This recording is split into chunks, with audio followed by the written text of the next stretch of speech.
So Gilly is going to explain the universe for his prequel of the Bible that he's working on, that is being The consulted Land Before by. Time.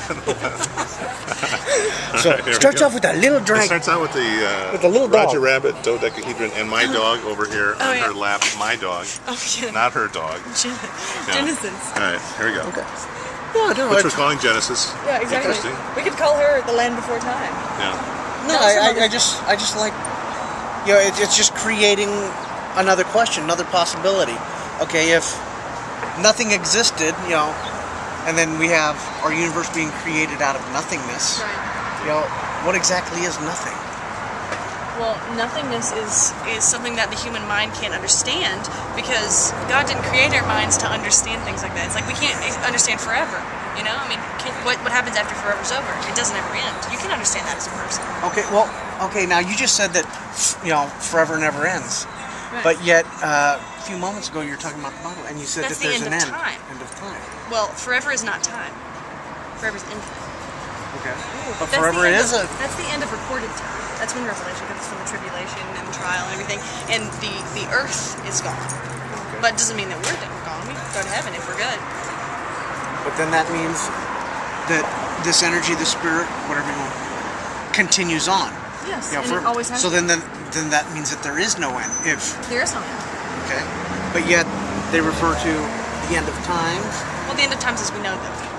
As we understand as humans. Maybe there's something else that comes after it, I don't know.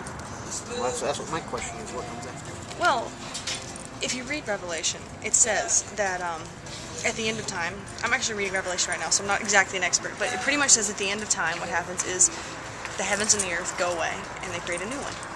He creates a completely new one, so it's like something that we don't understand right now. It's something that hasn't ever been before. It might be a completely new earth. We don't know. He might start over. Okay. Who knows? Maybe it's happened before. Very simple. Well, this is one of the things that a big subject right now is 2012 and the Mayan calendar and things ending with the Mayan calendar. You think the world's going to end in 2012? No, I don't either. No. No chance. I No. think the Mayan calendar. the calendar ends, ends. Yeah, but the calendar ends, big deal. I know. Ours ends every year. I know. See, but this relates to what you said. Okay, so then all it is just another cycle. Right. So if it's just repeating cycles, and obviously things change, Yeah. you know, so there's no true end. Well, If it just agree keeps with that. recycling. Yeah, I 100% agree that there is no true end, but we don't understand that as people. That's something that the human mind just cannot comprehend. Genesis is upset about it. She doesn't know. I can tell. So you were starting to draw something, Gilly? Yeah, draw. What are you drawing here? Oh no, well, what I was drawing was okay. Let's just take our universe, okay, and we got the sun that's at the center of our universe, and you know we've got the various planets, and they're all orbiting the sun, Yeah. but everything is still basically linear. You know, we talk about the expanding universe, and it's going out this way. Why isn't it going out that way?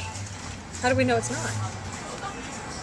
You know, based on what we see visually, you know, through things such as the Hubble telescope, and you know, looking out to other galaxies, It's only expanding sideways.